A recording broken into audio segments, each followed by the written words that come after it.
Good day. So thank you for taking time to talking with me today. So I am a Gemini social work student, and before we begin, I just want you to know that this is safe and your comfortable space. So there are no right or wrong answer here. So feel free to answer kung ano ka comfortable like sugot na ka mo like sinabi mo na siya na pala. So may know your name. It's Faisal, and my last name is Faisal. I had to explain kasi maraming ako confused which one is my name. Kasi karamihan sa mga tao is akala nila pang lalaki yun. So that's my name is Faisal. Good day. So kamusta ka kasi? Okay lang naman. Kinda lang, stressing kasi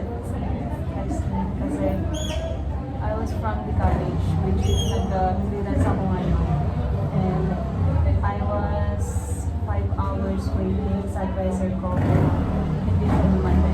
Can you describe yourself? I am a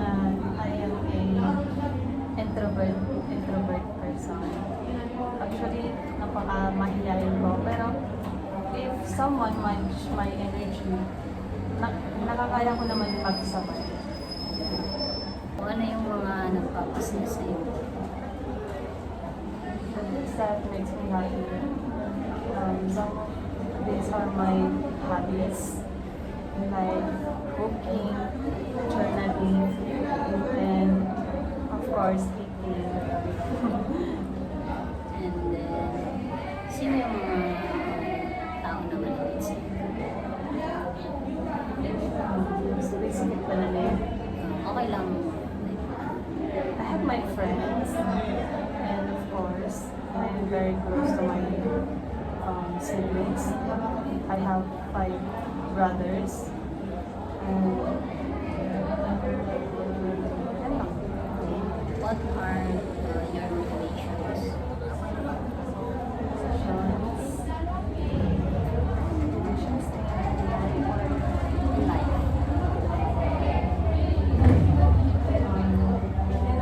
life is hard, and nowadays we are living in a world that is constantly changing, and napaka-importante talaga na we keep on fighting, keep going, even life gets hard. So, ano yung mga strength mo sa life? My strengths are, of course, I am really working harder for my parents to give them a life I want them. Gusto ko silang bigyan ng magandang buhay. And of course, myself. Kasi kung hindi ako magpapaka-strong, kung hindi ko sisimulan sa sarili ko, din paano ko yun i-continue. So, your weaknesses? Sometimes when I'm feeling like yung parang napapagod ako, na minsan pinadoubt ko yung sarili ko na kaya ko ba? Tapos, pag natanong ko yung sarili ko na parang naghirapan ako, ano ba yun? Hindi naman totally mag-give up, pero parang yung nagiging weak talaga ako pag naghirapan ako sa isang bagay, and I can think of a solution. Wake up sa part in that matter. So, ano yung biggest concern mo ngayon? Concern.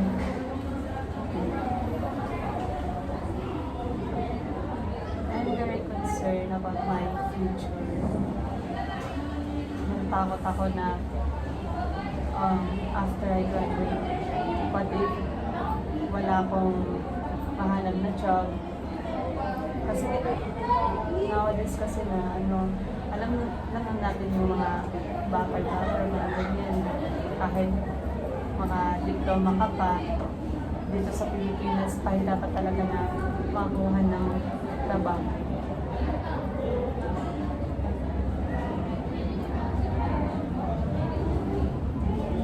So, anong ginagawa mo para sa stress?